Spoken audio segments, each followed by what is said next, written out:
ભારતીય જનતા પાર્ટીમાં છેલ્લા 40 વર્ષ ઉપરથી હું કાર્યકર્તા તરીકે હું છું. મારો જે તે સમયે જ્યારે હું જોડાણો ત્યારે વોર્ડ નંબર જૂનો 9 કહેવાતો. જે લખવાડી, ગુંદાવાડી, પૂજારા પ્લોટ અને લખવાડી ક્વાર્ટર, ગોવિંદપુરા આ વિસ્તાર જૂનો હતો. એ સમયકાળની અંદર ગંભીરસિંહ પરમાર પહેલી ચૂંટણી લઈ રહ્યા.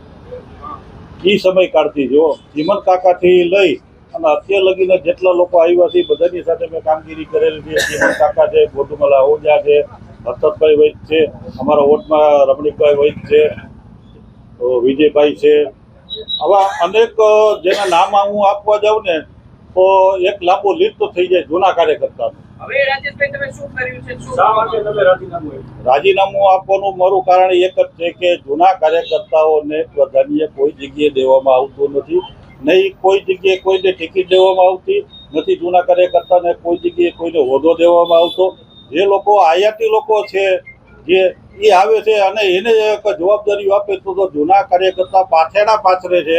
જે લોકો અમારા સાથે જોડાયેલા છે, જે લોકોએ વિશ્વકર્માજીએ ગઈકાલે કીધું કે પાછળ વાળાને છે ને એ ગભરાવાની જરૂર નથી. તો એ પાછળ વાળામાંથી એક હું છું. એને કીધું તમારે હોવાની જરૂર નથી. મારે હોદ્દો જોતો નથી. મારી જે કઈ વાત જે છે એ રાજકોટની અંદર જેટલા જૂના કાર્યકર્તાઓ છે એની અંદર જે વેદના સમેલી છે જે બહાર આવતા નથી. કેમ નથી આવતા? કેમ? એક કે બીજા કારણોસર. અરે અસંખ્ય લોકો છે. તમે દરેક વોર્ડમાં તમે આવી રીતે મારું જેવી રીતે મારું ઇન્ટરવ્યુ લીધું એવી રીતે તમે જૂના કાર્યકર્તા પાસે તમે જાતો દરેક વોર્ડમાં, એટલે દરેક વોર્ડમાંથી 10-12 લોકો આવા નીકળશે જ. અમારી 40 વર્ષ જૂના. મારો હાલનો વોર્ડ નંબર 14.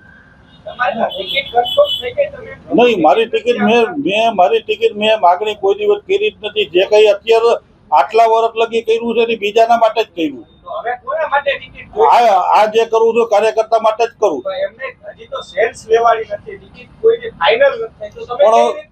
પણ અત્યાર લગીમાં શહેરના હોદ્દા આવી ગયા, હોદ્દેદારો નિમાણા. તેમાંથી જૂના કાર્યકર્તાને કેટલા જે હજી 6 મહિના પહેલા આવ્યા છે, 2 વર્ષથી આવ્યા છે, 5 વર્ષથી આવ્યા છે, એ લોકોને જવાબદારી પાલટી આપી હતી. તો 40 વર્ષનો જૂનો કાર્યકર્તાને શું કરવાનું?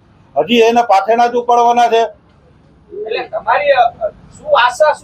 આશા મારી કઈ નથી. કાર્યકર્તાને, જૂના કાર્યકર્તાને છે ને પ્રાધાન્ય દેવું જોઈએ. અમારા જેવા 40 વર્ષ જૂના કાર્યકર્તા છે એ લોકોને તો પાલટી જયારે સંખ્યા કરવાની થાય ત્યારે જૂના લોકોને યાદ કરે છે. મારા માટે હું જે કઈ કરું છું બીજા માટે હું તમને કહું છું ને મારા માટે નથી. પાર્ટી જો મેં એક શહેર પ્રમુખને વોટ્સએપમાં જઈને મારું રાજીનામું મોકલેલું, બરોબર છે. અને શહેર પ્રમુખને મેં કીધેલું છે કે તમે મને મળવાનો સમય આપો. અત્યારની મિનિટ લગીમાં હજી મને શહેર પ્રમુખનો મેસેજ આવ્યો નથી કે હું તમને નહીં, હું આમંત્રિત જ નહોતો તો મારે રજૂઆત ક્યાં કરવા જવા? એ આવનારા દિવસોમાં પેલા મારું રાજીનામું સ્વીકાર કરી લે તે પછીનો વિષય છે. અવગણના 110% થાય છે જૂના કાર્યકર્તાઓની. પછી 50% નહીં પણ 110% થાય છે. એ હું નડીશ કે નહીં નડું એ પછીનો વિષય છે.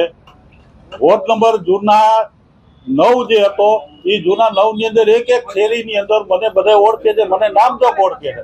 તમે મારા વિસ્તારમાં જાઓ એટલે એમ કે રાજુ ટાક એટલે કે જૂનો ભાજપ વાળો. આ રીતે છે. અત્યારે મારી પાસે કોઈ જવાબદારી નથી. હું પૂર્વ પ્રમુખ અને મારે પાછું કોઈ જવાબદારી જોતી નથી. મારા માટે કોઈ દિવસ મેં માગણી કરી નથી. હંમેશા હું છે ને કોકના ટેકામાં જ ઉભો રહ્યો. કોણ? કોઈ માગણી નહીં, મારી સાથે કોઈ માગણી કરી જ નથી.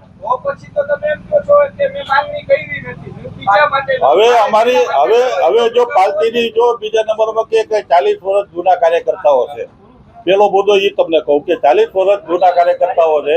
પાર્ટીએ ગાઈડલાઈન જાહેર કરેલી છે કે 60+ જે કોઈ એને ટિકિટ દેવાની નથી થતી.